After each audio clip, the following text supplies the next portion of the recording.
સૌરાષ્ટ્ર યુનિવર્સિટીમાં 2 વર્ષથી પીએચડી ની પ્રવેશ પરીક્ષા લેવાનું બંધ થયું હતું. ગુજરાત આખામાં પરીક્ષા લેવાય, ગુજરાતના શિક્ષણ મંત્રી પોતે પરીક્ષા આપે અને સૌરાષ્ટ્રના વિદ્યાર્થીઓને પરીક્ષાથી દૂર રાખવામાં આવે એ સ્થિતિના વિરોધ રૂપે એનએસયુઆઈએ રજૂઆત કરી હતી. એનએસયુઆઈએ વારંવાર આ રજૂઆત કરી છે કે પરીક્ષા લેવાવી જોઈએ. દરમિયાન રજૂઆત વખતે હાજર રહેલા કેટલાક લોકો પૈકી એક આક્ષેપ કરવામાં આવ્યો.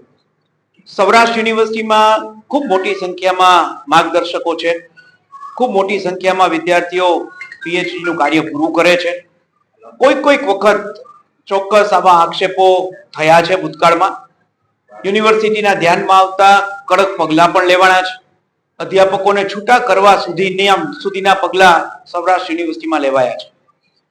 ક્યાંક એવું ધ્યાનમાં આવે કે આવી ફરિયાદ સમયસર સમય મર્યાદામાં થઈ હોય તો ચોક્કસ યુનિવર્સિટીએ તરત જ એના પગલાં લીધા હોય. આ વખતે જે આક્ષેપ હતો એ ભૂતકાળનો હતો. કુલપતિ સાંભળતા હતા ત્યારે એમણે આ આક્ષેપને ગંભીરતાથી લઈને સમગ્ર બાબત યુનિવર્સિટીની ઇન્ટરનલ કમ્પ્લેન્ટ કમિટી આની માટેની જ છે, એને મોકલી અને આ કાર્યવાહી કેવી રીતે થઈ, શા માટે થયું એની તપાસ કરાવવાની જરૂરિયાત હતી. પરંતુ મને એમ લાગે છે કે કોઈ પણ પ્રકારના આવા આક્ષેપને કારણે યુનિવર્સિટીની પ્રતિષ્ઠા, માર્ગદર્શકોની વિશ્વસનીયતા ખરડાતી હોય છે. યુનિવર્સિટીએ આવા આક્ષેપની તપાસ પણ કરવી જોઈએ અને કડક હાથે કામ લેવું જોઈએ એવું ચોક્કસ માનું છું.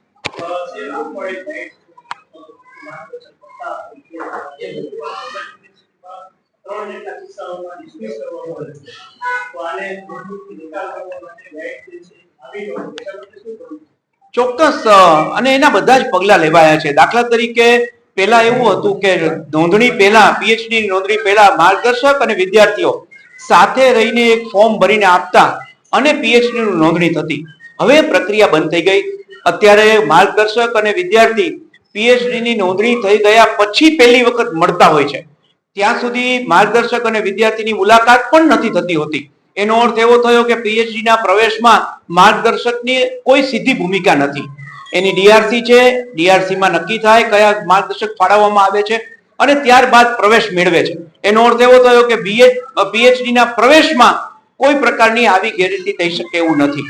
પરંતુ જ્યારે કોઈ વિદ્યાર્થી આક્ષેપ કરતા હોય ત્યારે એવું પણ માનવાને કારણ નથી કે બધું જ સમૂહ સૂત્રું હશે, પણ ક્યાંક આક્ષેપ હોય તો ચોક્કસ એ દૂર થવા જોઈએ, એની તપાસ થવી જોઈએ અને વિદ્યાર્થીઓને પૂરા વિશ્વસનીયતા જળવાય એની યુનિવર્સિટીએ પ્રયાસ કરવો જોઈએ.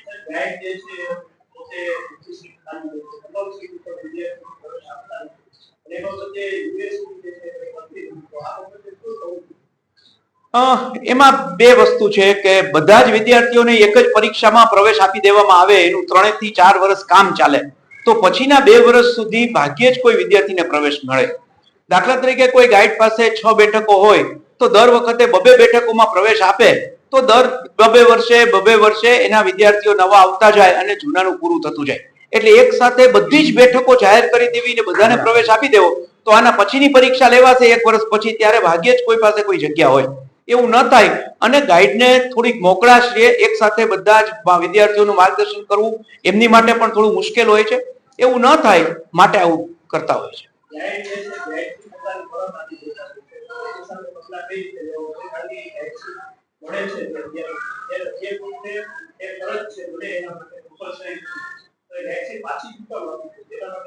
ઘણા વહીવટી પ્રશ્નો છે ગાઈડશીપ પાછી આપી દેવાના.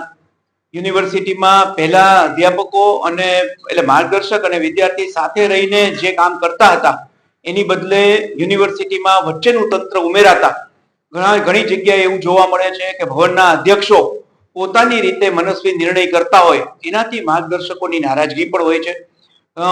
જે માર્ગદર્શકનો વિષય હોય સંશોધન કરાવવાનો, એ વિષય સિવાયના વિષયના વિદ્યાર્થીઓને ફાળવવામાં આવે. દાખલા તરીકે પ્રાયોગિક સંશોધન મારું મુખ્ય વ્યવસ્થા હોય અને મને પ્રાયોગિક સંશોધનની બદલે કોઈ કેસ સ્ટડી કે વિષય વસ્તુ આપી દેવામાં આવે તો એ વિદ્યાર્થીને મારે માર્ગદર્શન આપીને પીએચડી કામ પૂરું કરાવવું ખૂબ અઘરું હોય છે. આવી ઘટનાઓને કારણે માર્ગદર્શકશ્રીઓ નારાજ પણ હોય છે અને યુનિવર્સિટીમાં કેટલાક માર્ગદર્શકો પોતાનું ગાઈડશીપ પાછી આપતા હોય છે.